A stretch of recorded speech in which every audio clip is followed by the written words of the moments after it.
Welcome. Let's try to solve another Leetcode problem. 53. Maximum subarray. So for this problem, the normal way to solve this problem is dynamic programming. But for this problem, I prefer to use divide and conquer because dynamic programming is very obvious and it is the naive way to solve the problem. So for example, let's just try some dynamic programming idea because divide and conquer is similar like that.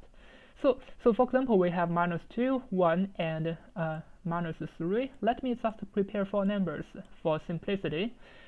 The dynamic programming idea is also the same. It is like if we are going to solve a big problem, we're gonna solve the small problem first. But for the dynamic programming, we're gonna so for example, we're gonna solve the previous problem first, and then we're gonna solve the next problem. And the next problem is deducted from the previous problem. So for example, for the first number, definitely it is -2 because this is gonna be the biggest number. And now we have another number 1. So we have two decisions. We can only choose this number 1, or we're gonna connect them, -2 and 1 together. So -2 plus 1, it is -1. But -1 is less than 1, so at this position, yeah, we're gonna choose 1 because 1 is bigger. Next, we have -3. So how can we decide? So if we choose -3 directly, it is -3. But what about we connect them? So 1 and -3, it's gonna be -2.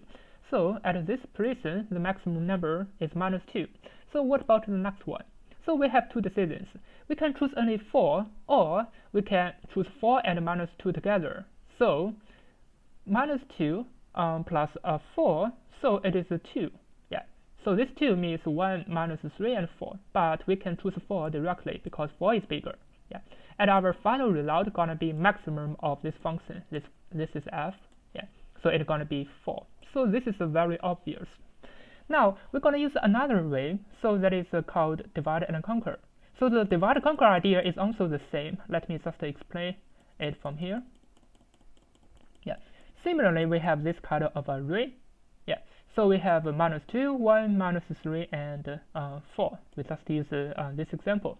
So the divide and conquer idea is that if we cannot solve the in order to solve the problem, we want to. So for example, the big problem. This is a big problem. Yeah. We don't know the length of the array. Maybe it is L. We don't know how to solve the big problem. So what about we divide it and conquer the subproblem? How to divide it? We can divide it in the middle. So from here, we're gonna divide it into 2 parts. This is the left part, and this is the right part. Yeah. So our idea is that if we divide it into 2 parts, how can we calculate the result? Because we are going to calculate the maximum subarray. Yeah. So the subarray can be at any places. We don't know. Maybe it is here, or maybe it is here. We don't know. Yeah. So this means we can find some ways to solve the problem. So the final result can be the maximum. Yeah. The final result can be maximum of the left side. So it means -1 at the left side because this is a subproblem. Or it can be maximum from the L and right side. Yeah. So it can be maximum of the left and right side. So this is R. Or it can be the maximum of L plus R. Yeah, it can be together. So this L, basically this is a recursive function. This is a function at the left side. This R, it is a function at the right side. Yeah, but this L plus R is any kind of distance we're gonna spread from the middle. So from the middle, we're gonna spread to the left side, and from the middle, we're gonna spread to the right side until we find some distance from the left and right, maybe the maximum value. So for example, from here, we didn't get the maximum value because we know that the maximum value should be 4. But how did we find it? Yeah, because after splitting from here, this is the left side. Definitely there's no maximum value. And also we can use the left and the right together. There's no maximum value. And then it is at the right side, -3 and 4. Now our subproblem becomes -3 and 4. Yeah. So we're gonna use the same way to divide and conquer it. Yeah. So we're gonna divide it in the middle and the left side, and this is the right side, and also we can use the left and the right to connect them together. If we just use the left side, it is minus 3. If we just use the right side, it is 4. If we connect them together, it is minus 3 plus 4, it is 1.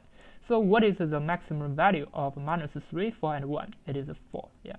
So this is the divide and conquer idea. So the idea is that for solving a difficult problem, if this array's length is L, we can always divide it and conquer it. And after divided, we're going to have 3 ways. The maximum from the left side and maximum at the right side, or the maximum in the middle. In the middle, it means we're going to spread from the middle to the left and spread from the middle to the right. Yeah, so this is the big problem. Now, maybe the answer is at the left side. So this is the sub-problem. So we're going to divide it and divide it until we find the final return. It's going to be if there's only one number. If there's only one number, so we're going to return this number as our as just the return of the value as our final value. This is the edge cases. If we find only one number, so we're going to return it. Yeah. Now let's try to use this idea to solve the problem. Yeah. So I'm going to define a DFS function because basically divide conquer is a recursive function. So from the L and R, this means from the index L, left side and the right side. Definitely I'm going to call this function, so I'm going to call the DFS. So the left side I'm going to start from index 0, and the right side I'm going to start from length of nums minus 1. Yeah. Now, first of all, I'm going to check the edge case. So if L equals to R, this means there's only one number. So I'm going to return this number, nums L or nums R. It is okay. Yeah. Now I'm going to design the divide and conquer function. Basically, I'm going to prepare what is the total sum from the midpoint to the left side. So I'm going to define a left and a result. Currently, I'm going to give a minus infinity because for this left, I'm going to check the maximum value. So I'm going to give a negative infinity. And for the result, this is just a variable I used to check the values. For example, this is the midpoint. From here, I'm going to, for example, this number is 4, this is 3, this is 1. I'm going to check the values. Use 4 plus 3 plus 1. And also at the right side, maybe this is 1, this is 1. I'm going to use this 1 plus 1, and I'm going to sum up them together to check what is the total sum in this range. Yeah. So this is the hard part of this divide and conquer idea to solve the problem. Yeah. Similarly, for the right side, I'm going to design the same pattern. So it's going to be the negative infinity and 0. Yeah. Currently, I will not calculate left and right, but I will return the final function. So I'm going to return the maximum. So it's going to be the maximum at the left side. So this is a DFS function. So it's going to from 0 to m. I'm going to prepare a midpoint. So m would equal to L plus R minus L divided by 2. Yeah. So at the left side, it's going to be DFS from 0 to m. And at the right side, it's going to be m plus 1 to r. Yeah. So this index, left and right, it is always included. It is not excluded. So this is why we're going to use m plus 1 to r.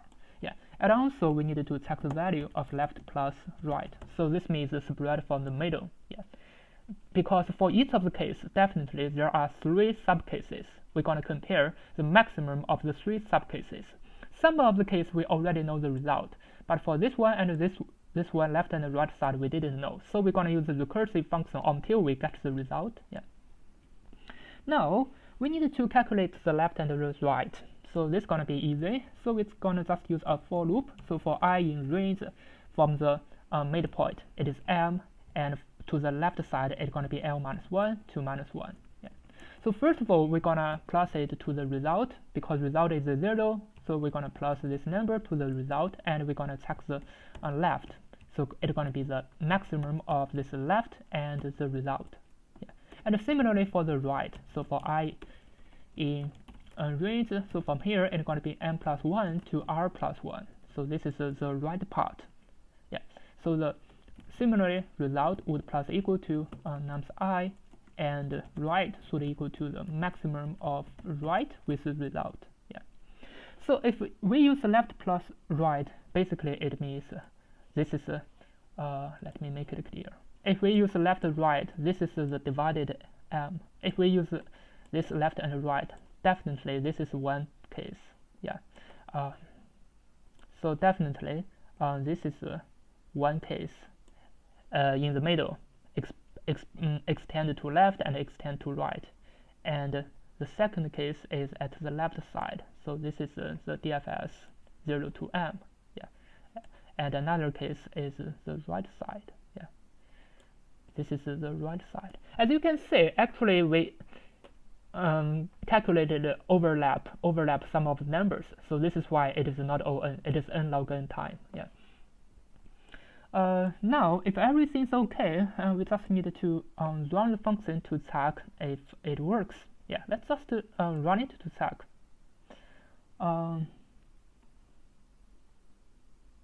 Yeah, I didn't prepare the right variable, so I needed to put it just above the for loop. Yeah. Now I think everything's okay. Let me just run it to check. As you can see, it works. Now let me submit it to check if it can pass for all testing cases.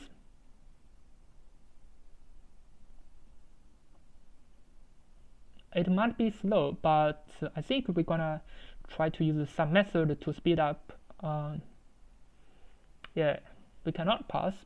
If we cannot pass, why not? Let's just use a cast to check if it works. Yeah.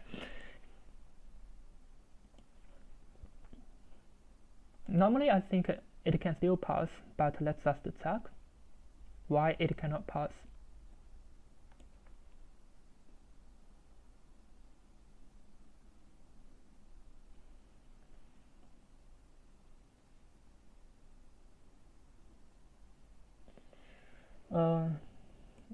Yeah, it cannot pass all testing cases, but I think this is the divide and conquer idea. I tried, it can pass, but this time it cannot.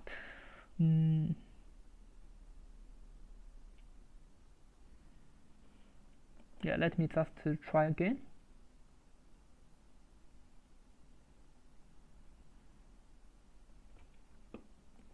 And check the submissions from before. Normally it should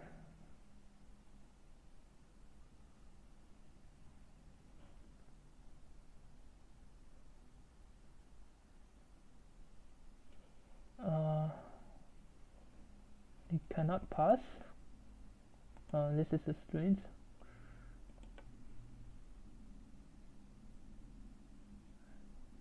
Yeah, I just submitted it before. I think if they let us to use the divide and conquer, normally it can pass. Otherwise, there's no use to use divide and conquer to solve the problem. Yeah.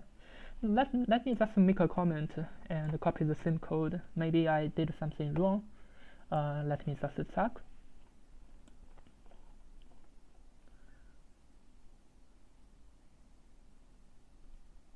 Yeah, so for here, this can pass. It is the same code, so this is really strange. Let me make a comment from here and try to uncomment it and check my code why it cannot pass. Yeah, I don't even need to use the cast.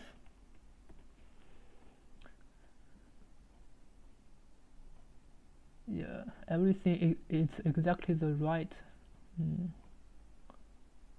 result. Yeah, let me just submit it.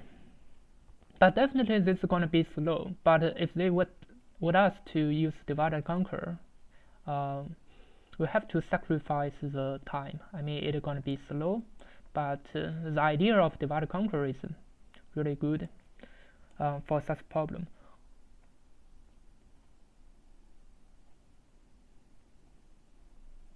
Yeah, I did something wrong. That is why. Yeah. Yeah, because it is always from the L and R. This is why I make it so slow. it should pass. Yeah, because here I did it wrong. I typed 0. It should be from the left to m. Otherwise, for each of the divide conquer, it is not n log n time. It is even n squared time, maybe bigger. Yeah, because from the left side, it is not from 0 to m. Because currently I make it every time 0. It should be L to m. This should be right. Yeah. Now let me just submit it.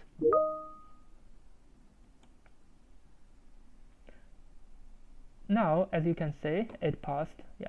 Now let's try to speed up a little bit to check if we can speed up. Yeah, normally this is the DFS and the left and the right pointer. And we store, can we store the left and right pointer? Yeah, because normally for this divide and conquer idea, we cannot store the left and right because there's no duplicate. There's no meaning to use cas. But let's just have a try to use the cas to see if it works.